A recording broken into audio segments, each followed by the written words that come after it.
Hola, haremos una breve presentación de la obra La vida es sueño. Mi nombre es Robinson Villalobos. Mi nombre es Alexandra Calisto. Mi nombre es Antonia González.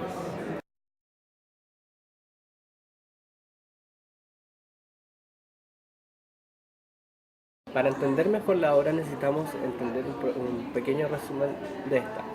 La obra trata sobre el rey Basilio de Polonia y su hijo Segismundo, quien fue encarcelado por el rey debido a que los astros indicaban que su hijo sería un gobernante malvado y tirano, por lo cual encerró a su hijo para esconderlo de la gente y así no supieran que él era el verdadero heredero del trono, y de esta forma evitar el gobierno de su hijo y el malestar de su pueblo. Pero un día decidió el rey liberar a su hijo y decirle la verdad, sacándolo dormido de su celda, para llevarlo al palacio. Todo para ponerlo a prueba cuando despertara y saber si en realidad los astros habían acertado sobre el futuro de su hijo. De esta forma, si Segismundo se mostraba como un buen gobernante, su padre le permitiría gobernar, pero si no, habría de dormirse de nuevo y llevarlo a su celda donde se durmió, haciéndole creer que era todo un sueño. Lo segundo fue lo que ocurrió. Segismundo, obnubilado por la ira y la venganza, al saber la verdad y al verse en una nueva condición de poder al ser príncipe, enfrenta a su padre Basilio, a Clotaldo, a Astolfo y hasta a Rosaura, arrojando también a un criado por el balcón. Por lo mismo, el rey Basilio ordena volver a dormir a su hijo, para devolverlo a su cautiverio, y haciéndole creer que todo lo que vivió fue un sueño. Es en este momento en donde el personaje de Segismundo sufre un gran cambio por el hecho de que pudo salir de su prisión y al mismo tiempo se cuestiona si lo que vive es o no es real. Debido a que el pueblo descubre que tenían un príncipe heredero y que no querían ser gobernados por Astolfo, duque de Moscovia y sobrino del rey, una parte del ejército va a buscar y a liberar nuevamente a Segismundo.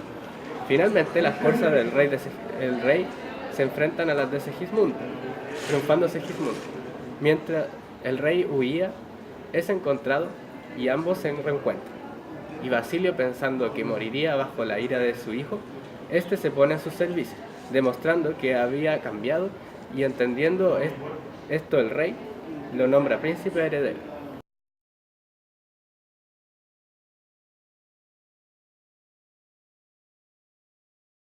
Luego de que mi compañera nos entregó un breve resumen de la obra estudiada, se debe tener en cuenta que la hipótesis que se implantará en esta presentación y trabajo será demostrar cómo el pensamiento del personaje principal, Segismundo, es totalmente diferente al de los demás personajes que componen la obra La vida sueño, posicionándolo así como un personaje de constante pensamiento reflexivo y retórico, bordeando el pensamiento humanista a partir de las distintas situaciones que se presentan a lo largo de la historia, por ende instalando lo ajeno a los personajes y contextos.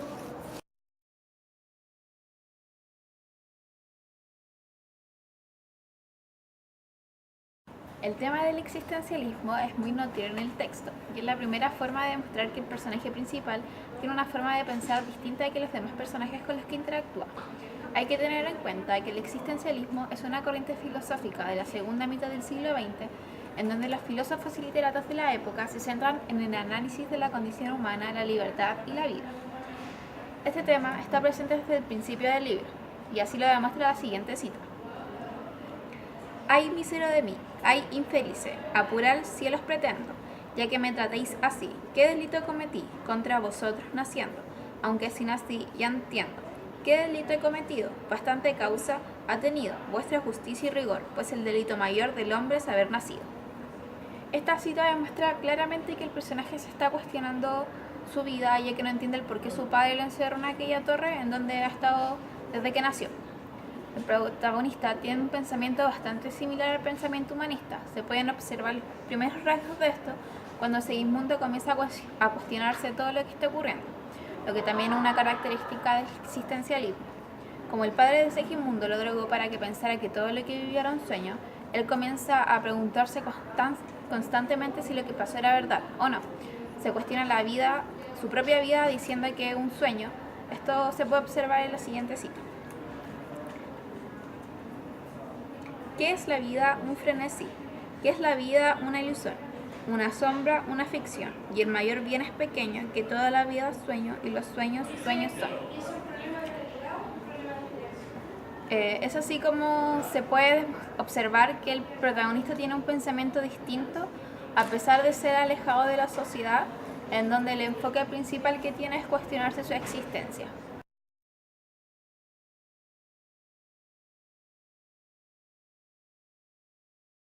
El argumento que sostiene esta hipótesis es que el protagonista Segismundo se muestra al receptor ante una concepción de vida donde prima el libre albedrío de forma negativa y cuestionable, lo cual es totalmente diferente a la concepción idealizada que sostienen los otros personajes de la obra en torno a la vida.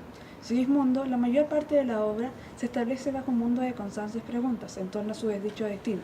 Dicho mundo será representado simbólicamente por la torre en la cual se encuentra encerrado, donde las rejas harán el papel de representarlo como un hombre totalmente ajeno al mundo y a los que respecta su libertad.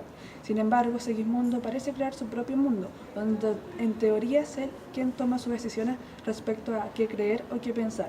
Si bien es un mundo donde abundan las preguntas y la retórica en general aparece continuamente en sus monólogos, parece ser un cobijo donde el personaje puede plantearse la vida antes de salir a conocerla. El protagonista tiene la capacidad de creer y pensar en lo que a él respecte, orientando su persona y vida de una forma reflexiva y retórica de ver las cosas.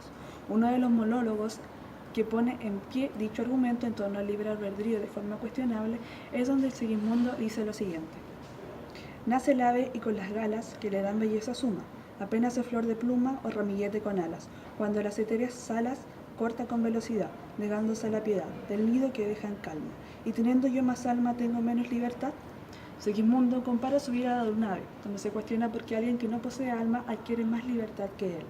La mayor parte de la obra se cuestionará su desdicho destino, se planteará hipótesis y circunstancias, terminando por instalar una idea de qué lo llevó a tener una vida tan desdicha. Sin embargo, dicha capacidad de cuestionarse y reflexionar en totalidad su vida y entorno lo posiciona como un sujeto capaz de percibir situaciones no muy comunes en su alrededor, donde finalmente termina adquiriendo una nueva concepción de vida, de lo emocional, de lo espiritual y del mundo.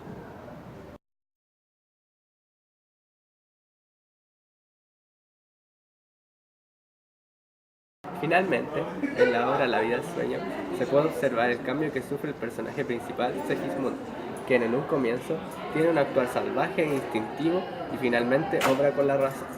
Este conflicto entre el instinto y la razón es lo que marca la personalidad del personaje a lo largo de la historia.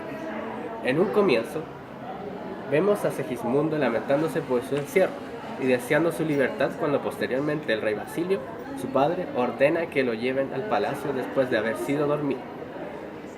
En caso de que actuara como un tirano, lo harían pensar que todo lo que vivió fue un sueño, y así ocurrió. Segismundo, al verse con el poder de príncipe de Polonia, se comportó con soberbia, arrojando a uno de los criados por el balcón, amenazando a Clotaldo, Astolfo y hasta su propio padre, por lo cual este último decide volver a encerrarlo para hacerle pensar que todo fue un sueño.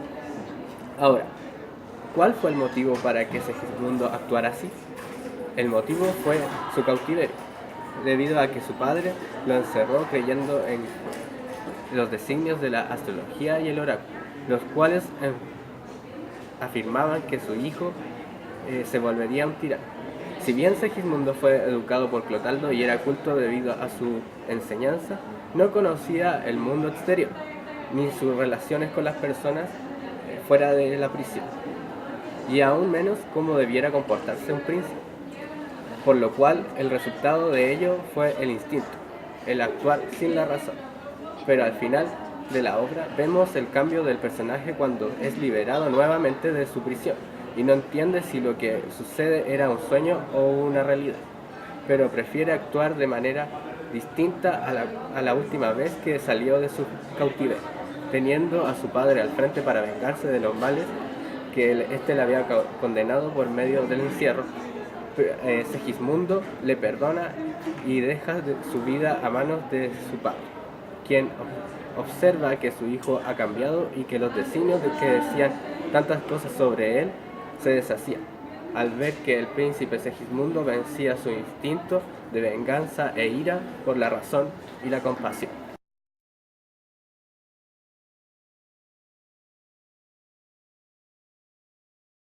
En conclusión, y retomando los distintos argumentos, se puede apreciar que el personaje principal, Segismundo, sufre un profundo cambio durante la obra que lo diferencia de los demás. Esto a causa de lo que vivió debido a la orden de su padre Basilio.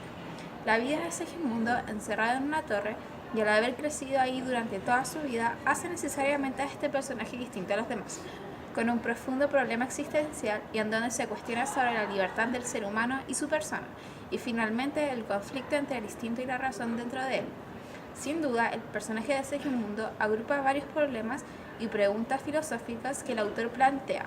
Se podría pensar que posiblemente el tema del libre albedrío, la libertad, el ser y la existencia, la realidad, la superioridad de la razón son temas relevantes para la época en que está escrita esta obra.